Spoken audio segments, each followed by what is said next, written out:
بسم اللہ الرحمن الرحیم۔ السلام علیکم۔ تسبیح فاطمہ زہرا کیا ہے؟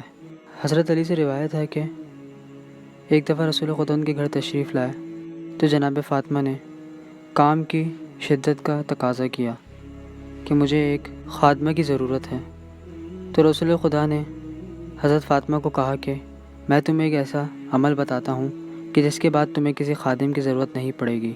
پھر رسول خدا نے ارشاد فرمایا کہ 34 دفعہ اللہ اکبر، 33 دفعہ سبحان اللہ اور 33 دفعہ الحمدللہ پڑھا کرو، جس کے بعد سے اس عمل کا نام تسبیح فاطمہ ہو گیا۔